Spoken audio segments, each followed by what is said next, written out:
ममता दीदी 70 साल की हैं, लेकिन अंदाज वही पुराना है। आज भी एक स्ट्रीट फाइटर की तरह कभी अदालत की सीढ़ियां चढ़ती हैं, तो कभी सड़क पर उतरकर सत्ताधारी मोदी सरकार के खिलाफ हुंकार भरती हैं।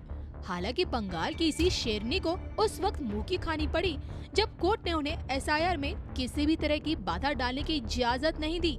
ये तो चुनाव आयोग से दीदी का टकराव बरसों पुराना है, लेकिन आंखों में खटक रही एसआईआर प्रक्रिया कहीं उनके वोटों पर सेंध न लगा दे।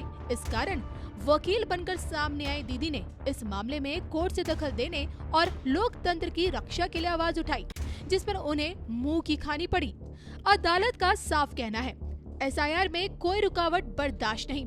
फिर चाहे दीदी को एसआईआर में मोदी सरकार का पक्षपाती चेहरा दिखे या फिर अवैध घुसपैठियों की घर वापसी। दिल्ली से दीदी की वापसी में उनका पीड़ित कार्ड फेल होता हुआ दिख रहा है। पिछले 15 सालों से बंगाल की सत्ता संभाल रही दीदी अब की बार और भी ज्यादा आक्रामक है। खुद से सड़क से लेकर संसद और संसद से लेकर अदालत तक अपने खिलाफ उठने वाली हर आवाज को खत्म करने की कोशिश में है। लेकिन क्या अपनी इन कोशिशों में कामयाब हो पाएंगी? आज की ममता दीदी में क्या कल के केजरीवाल नजर आने लगे हैं? जैसे दिल्ली से केजरीवाल का सफाया हुआ, ठीक वैसा हाल अब क्या दीदी का होने वाला है? क्या आज की ममता दीदी देश की दूसरी केजरीवाल बनेगी या फिर चौथी बार बंगाल की क्वीन बनकर एक नया इतिहास कायम करेंगी? इसी पर अमेरिकी धरती से इंडो अमेरिकी भविष्यवक्ता पीवी नरसिम्हा राव की भविष्यवाणी क्या कहती है, देखिए सिर्फ और सिर्फ धर्म ज्ञान पर। पोटेंशियल दिखता है, उनकी कुंडली के चार्ट दिखते हैं कि उनका पोटेंशियल अभी खत्म हो गया है। नो नो नो नहीं, उनका जो अच्छा वक्त था वो खत्म अभी हो गया है। उनका बुरा वक्त शुरू हो गया है। हाँ, वो उनका बेसिकली जैसे केजरीवाल जी का अंत हुआ था दिल्ली में पिछले 2024 के इलेक्शन में, उसी तरह 2026 में जो चुनाव होगा पश्चिम बंगाल में, वो बेसिकली ममता जी का अंत होगा। और उसके बाद बेसिकली फिर से वो नहीं खड़े होके बेसिकली फिर से प्रधानमंत्री या मुख्यमंत्री नहीं बन सकती हैं। वो उनका जो भी पावर का समय था वो अभी खत्म हुआ है। इसलिए मुझे होप है कि भाजपा एक अच्छे लीडर को चुन के बेसिकली उनके खिलाफ खड़ा कर देंगे और बेसिकली एक अच्छे चीफ मिनिस्टरियल कैंडिडेट को प्रोजेक्ट कर सकेंगे, जिनसे लोगों को बेसिकली भरोसा रहे।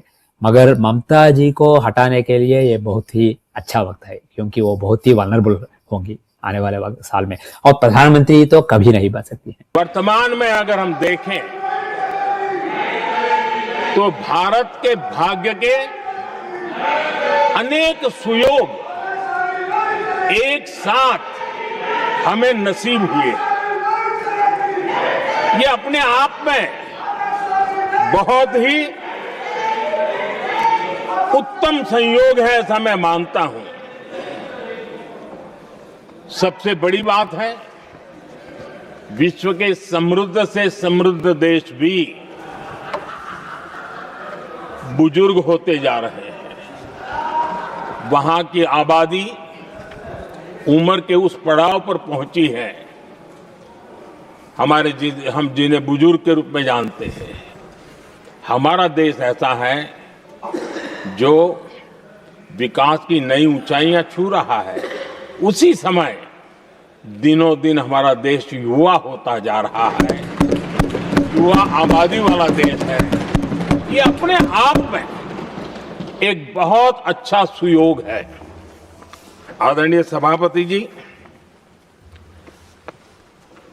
दूसरी तरफ मैं देख रहा हूं जिस प्रकार से विश्व का भारत के प्रति आकर्षण बढ़ा है, और उसमें भी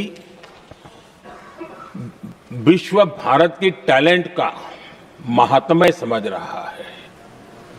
हमारे पास आज दुनिया का बहुत ही महत्वपूर्ण टैलेंट पूल है, युवा टैलेंट पूल है, जिसके पास सपने भी हैं, संकल्प भी है, सामर्थ्य भी है। और इसलिए ये दूसरा सुयोग है।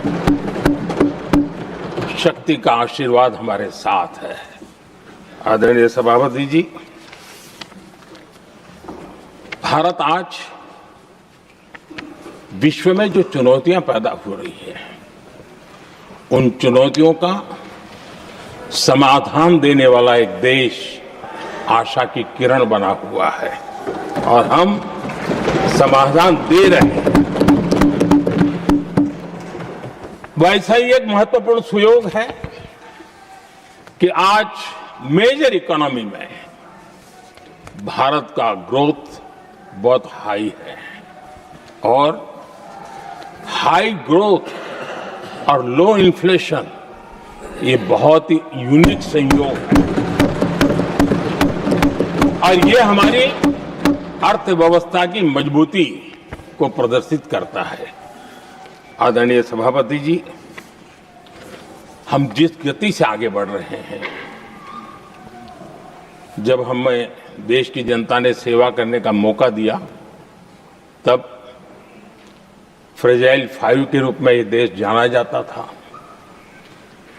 जब हमें अवसर मिला तब देश आजाद हुआ तब हम दुनिया में 6 नंबर की इकोनॉमी थे, लेकिन इन लोगों ने ऐसा एक हाल करके रखा कि 11 पे पहुंचा दिया। आज हम 3 पर जाने की दिशा में तेज गति से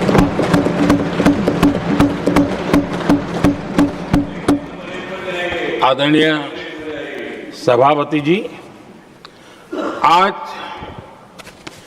कोई भी सेक्टर देख लीजिए, चाहे साइंस हो, चाहे स्पेस हो, चाहे स्पोर्ट्स हो, हर क्षेत्र में आज भारत एक कॉन्फिडेंस के साथ, आत्मविश्वास से भरा हुआ भारत है।